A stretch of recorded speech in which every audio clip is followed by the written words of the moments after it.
Hey everybody, welcome to J on Jazz, our first episode. J on Jazz is powered by JazzWire, and I want to introduce my compatriot, the other J. This is James, and I happen to know that James was on a Bob Mintzer album. And I'm really happy to be here with my man Jeff, and I happen to know that Jeff got yelled at by Bob Mintzer for screwing up a transcription, right? That is exactly right.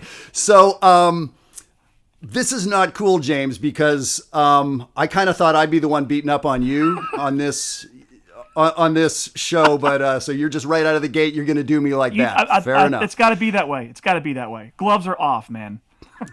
All right, I understand. And now here's the thing. I want to let everybody know I'm in Annapolis, Maryland, and I don't know, 300 miles away in West Virginia is James. So we're doing this kind of virtually, but we're going to get together in the real world for sure and do this together a lot too. Well, so today with Bob Mintzer as our theme, we want to talk about transcribing. And it is true that James played with Bob Mintzer, did a recording with him. And it is true that Mintzer yelled at me.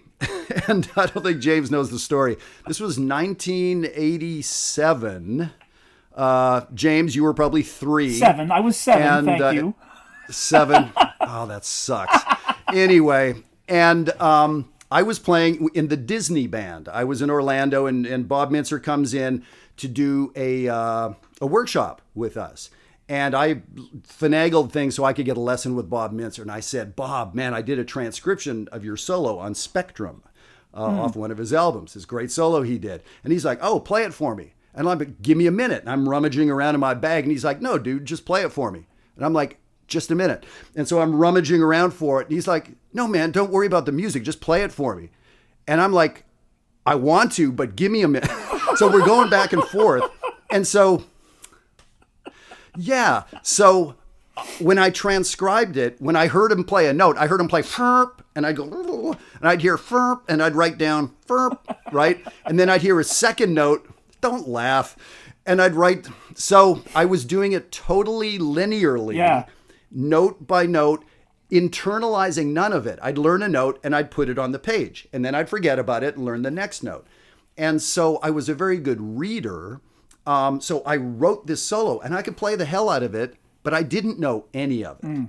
And Mintzer's like, no, man, that ain't it. You missed 90% of what doing a transcription is about. What do you think? Is that about right? I do, actually. But, you know, there have been times where I've done both of those approaches. I'm real big on what Mintzer's talking about, and I'm always talking to students about that. Like, I would rather have students spend time listening to a recording of a solo and singing it for a couple weeks, and then just get the horn out or the instrument or whatever and go through a couple of passes, and you're going to get like 10% of everything, but just do a whole pass because you've already got it in there. I started doing that young because it was just fun, and I stumbled across it being right for me. But I've done it that way too, because if you're going to publish a transcription, or if you're going to use it in any kind of research, I sort of feel like I need to get down to that level of detail. Maybe not one note at a time, but 3 or 4 at a time. And so, but I think Mintzer is right. I think you did it wrong. You don't do them that way anymore. Now, by the way, James, you know I called you to do this show, right? And I want to let you know, dude, seriously, I called both John Coltrane and James P. Johnson for the other J. Both those guys didn't get back to me. Rude. I called Jay-Z and Jimmy Buffett. So way down the list, I get to James Moore. Just saying. And now you're here doing me like this. I know. All right. No, fair enough. But fair enough. I got a Mintzer story since you mentioned Mintzer. So, all right. So yeah, I was lucky enough to get called to play on a record for the moment. I think it was 2011. It was recorded in Pittsburgh, and that's my scene. And by the way, I was 7 at that time. Yeah, right. You got a Benjamin Button thing going on. It's great. Yes. I'm fairly sure that the only reason I got the call was I've worked at the label before, but I think it was supposed to be Joe Magnarelli, and he couldn't make it. So who knows how many J's they called before they worked there. Well, we better call that kid from West Virginia that goes to Pittsburgh sometimes. I was so pumped to be there, and it was such a great experience. But, after the 2-day, we did like it was a live concert, and it was studio stuff. It was great. So afterwards, Bob was very gracious, and he says, "Thanks so much for joining us." And he said, "I'm sorry we didn't have any solo space for you this time." And I'm like, yeah, because this guy Scott Wenthold that played all the solos, like, it's a real drag that I got to sit here and listen to him play all this amazing stuff, and my job was to play third trumpet and not screw up. Like, are you kidding me? This is amazing. That's Scott Wenthold, dude. Yep. I don't need any... No, man. Let him play. Yeah. It was a gas. It was a great time. But, yeah, my job was just to hide on third trumpet. Happy to do it. Fantastic. Fantastic. Well, and yeah, transcribing. So it's important because it's a way to get this classic language, right, from our heroes into our playing. And that's a big deal. We talk about that at JazzWire all the time. And by the way, speaking of JazzWire, we just now have the technology to get you guys in for a free 1-week trial. I've been talking to so many folks about JazzWire for 2 years, but it's hard to explain because literally nothing exists like it out there. So come into JazzWire and get a free 1-week tour. So write us at the email below, and we can get you into JazzWire to look around and to get this kind of work done. But yeah, transcribing. I think about one of the early transcriptions I did was, Coltrane playing Mr. PC. Mm-hmm. And could I, I could read that transcription. Could I play the whole thing for you? No. But I know, I remember a bunch of different moments from that solo. Yeah, it's a great one. The opening thing he plays. Yeah.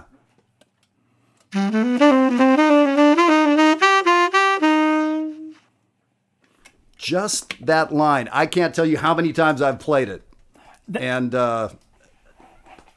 That line actually, right? I mean, that was the first Coltrane solo that I learned. That tune, learning that solo taught me how to make the change in a minor blues, so in C minor, how to make C minor becomes C dominant 7 to F minor. Like, that taught me how to make that change.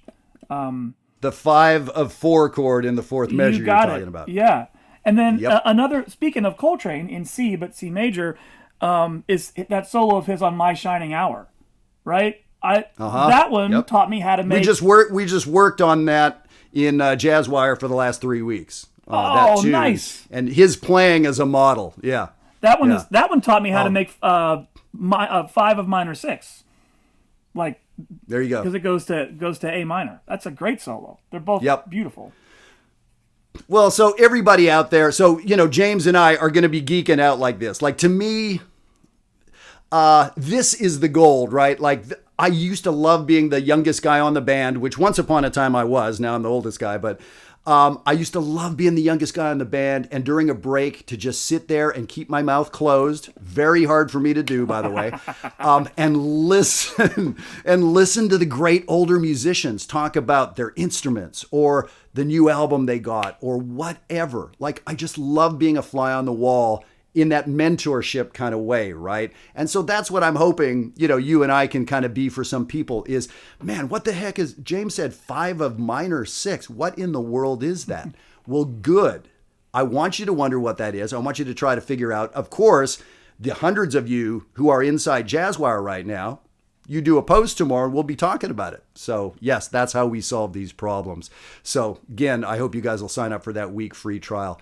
So transcriptions, I think we can kind of leave it there for right now. But do a transcription. James, what do you think about this idea? Does somebody need to transcribe all 17 choruses of Coltrane's solo? Or if they did one chorus, would that help?